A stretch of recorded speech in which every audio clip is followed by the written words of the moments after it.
जय हिंद दोस्तों, रक्षित करना के चैनल में आपका स्वागत है। दोस्तों कैसे हैं आप? उम्मीद करता हूं कि आप अच्छे होंगे। दोस्तों आज के इस वीडियो में मैं आपके लिए 3 नई जानकारियां लेकर आया हूं।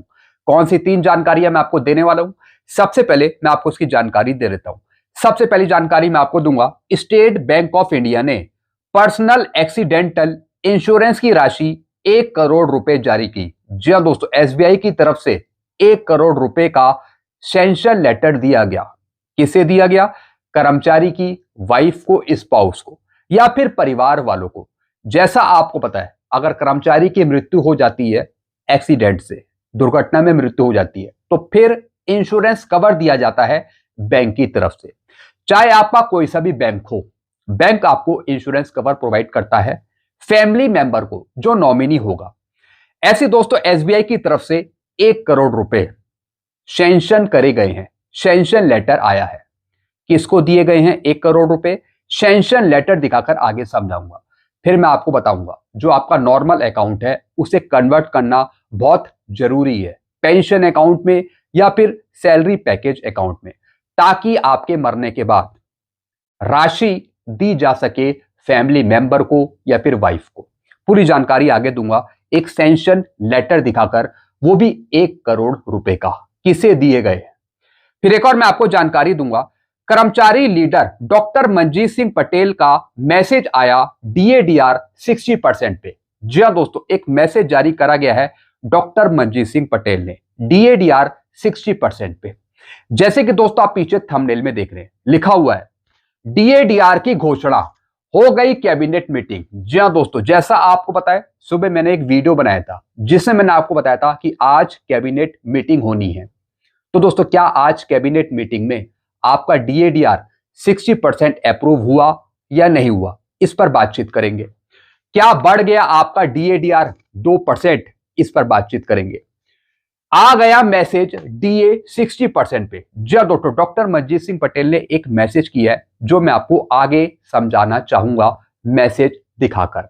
तो आज बात करेंगे क्या कैबिनेट मीटिंग में आपका डीएडीआर 60% अप्रूव हुआ या नहीं हुआ। पूरी जानकारी आगे दूंगा। फिर लास्ट इंफॉर्मेशन मैं आपको दूंगा, बीएसएफ जवान की आई पेंशन स्लिप। एनपीएस के तहत सिर्फ 6,262 रुपए पेंशन दी जा रही है। जी हां दोस्तों, एक पेंशन स्लिप मैं आपको दिखाऊंगा एक बीएसएफ के जवान की, जिसमें पेंशन दी जा रही है मात्र सिर्फ 6,262 रुपए। अगर आपको झूठ लग रहा है तो सच्चाई में आपको दिखाऊंगा एक पेंशन स्लिप दिखाकर कि किस तरीके से बीएसएफ के जवानों को बहुत ही कम पेंशन दी जा रही है। एक क्रेडिट मैसेज भी मैं आपको दिखाऊंगा। तो दोस्तों इनकी डिमांड है कि इनको ओल्ड पेंशन स्कीम दी जाए, चाहे आईटीबीपी के जवान हो चाहे बीएसएफ के जवान हो। तो दोस्तों इसी पर आगे बातचीत करेंगे कुछ डॉक्यूमेंट दिखाकर। तो दोस्तों बस यही 3 जानकारी है जिन पर मैं बात करूंगा, तो इसलिए वीडियो को आप शुरू से लेकर आखिरी तक देखेगा। जानकारियों में आगे बढ़ने से पहले एक छोटी सी अपील मैं आपसे करूंगा, और अपील है चैनल सब्सक्राइब की। देखने में आया है काफी पेंशनर्स हैं, फैमिली पेंशनर्स हैं जो वीडियो तो देख रहे हैं, लेकिन अभी तक उनमें से कुछ पेंशनर्स ने चैनल को सब्सक्राइब नहीं किया। ऐसे कितने पेंशनर्स हैं? सिर्फ 37%। और कितनों ने किया है? 62%। तो मैं आपसे अपील कर रहा हूं, जितने पेंशनर्स ने अभी तक चैनल को सब्सक्राइब नहीं किया, वो पेंशनर फटाफट सबसे पहले चैनल को सब्सक्राइब कर लीजिए, ताकि आपको सही जानकारियां, नई जानकारियां, एडवांस जानकारियां आपको मिल सके और आगे आने वाले मेरे वीडियो के नोटिफिकेशन भी आपको तुरंत मिल जाए। इसके लिए भी आप चैनल को सब्सक्राइब कर लीजिए और इस परसेंटेज को आप 62% से बढ़ाकर 100% करिए चैनल को सब्सक्राइब करके। अगर आप पहली बार मेरा वीडियो देख रहे हैं, अगर आपने अभी तक चैनल को सब्सक्राइब नहीं किया। चलते हैं दोस्तों, जानकारियों में आगे बढ़ते हैं। सबसे पहली दोस्तों मैं आपको जानकारी देने वाला हूं, स्टेट बैंक ऑफ इंडिया ने पर्सनल एक्सीडेंटल इंश्योरेंस की राशि 1 करोड़ रुपए जारी की। जी हां दोस्तों एक सैंक्शन लेटर मैं आपको दिखा रहा हूं।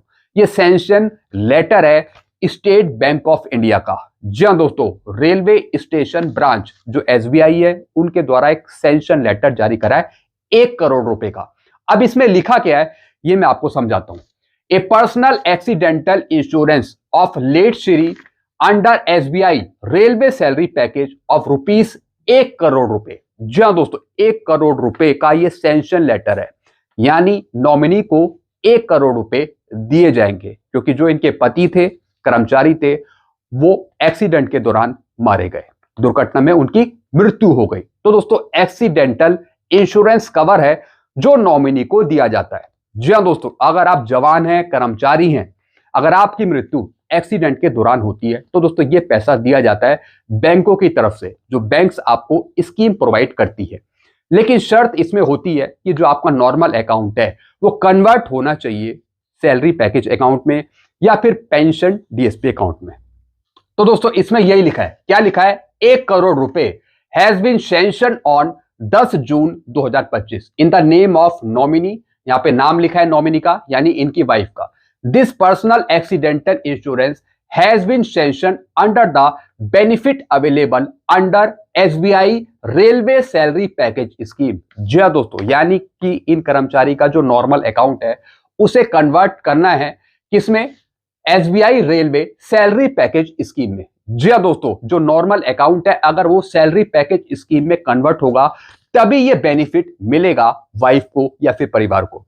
हालांकि दोस्तों ये सिविल के कर्मचारी की बात है, लेकिन अगर आप डिफेंस के हैं, चाहे आप आर्मी के हो, नेवी के हो, एयरफोर्स को, जिसमें भी बैंक में आपका खाता है, तो दोस्तों आपका अगर नॉर्मल अकाउंट है तो आप उसे डीएसपी पेंशन अकाउंट में कन्वर्ट करें, ताकि खुदा ना खास्ता अगर आपकी मृत्यु एक्सीडेंट के दौरान हो जाती है तो दोस्तों फिर उसका बेनिफिट एक्सीडेंट इंश्योरेंस कवर आपकी वाइफ को, स्पाउस को मिल सके। तो दोस्तों अब इसकी जानकारी आपको कैसे पता लगेगी कि आपका अकाउंट कन्वर्ट हुआ या नहीं हुआ? इसके लिए आप बैंक से कांटेक्ट करेंगे, बैंक आपको बताएगा कि आपका नॉर्मल अकाउंट कन्वर्ट हुआ या नहीं हुआ डीएसपी पेंशन अकाउंट में, जिसे हम बोलते हैं defence salary package pension account. तो कन्वर्ट होना जरूरी है उस स्कीम के तहत, तभी आप उस स्कीम का फायदा उठा सकते हैं। नॉर्मल अकाउंट में आपका कुछ नहीं मिलेगा। अगर आपका नॉर्मल अकाउंट है तो कन्वर्ट करेंगे तभी उस स्कीम का फायदा उठा सकते हैं। जैसे कि दोस्तों यहां पे हुआ 1 करोड़ रुपए का ये सैंक्शन लेटर है, ये सिविल के कर्मचारी हैं, रेलवे के कर्मचारी हैं, तो दोस्तों इसके बेस पर इनकी वाइफ को, नॉमिनी को ये पैसा दिया है 1 करोड़ रुपए। तो ऐसी आपको भी मिल सकता है।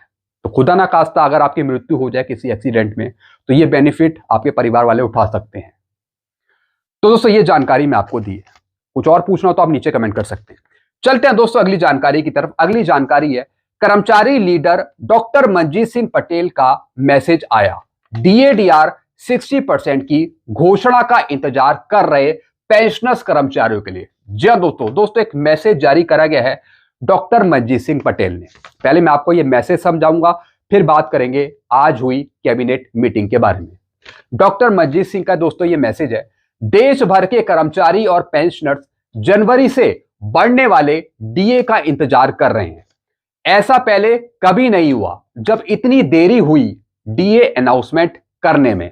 कर्मचारियों में इस आशंका की सुगबुगाहट है कि सरकार अमेरिकी ईरानी युद्ध के चलते कोरोना काल की तहत डीए को फ्रीज करना चाहती है। जी हाँ दोस्तों, जैसे कि सोशल मीडिया पे बताया जा रहा था कि जो युद्ध चल रहा था ईरान इजराइल का, तो दोस्तों उसके चलते सरकार डीएडीआर की घोषणा नहीं कर रही।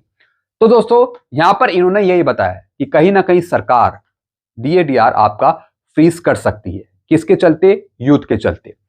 तो इस बात का खंडन करना चाहिए सरकार को अगर ऐसा नहीं है। यही जानकारी इन्होंने दी है। अगर सरकार की नीयत साफ है, जी हाँ दोस्तों, अगर सरकार की नीयत साफ है तो उसे तुरंत इस पर स्पष्टीकरण देना चाहिए कि किस वजह से सरकार ने अभी तक डीएडीआर की घोषणा नहीं करी और कब तक ऐलान हो जाएगा डीएडीआर का। ये तो दोस्तों इन्होंने अपनी जानकारी दी।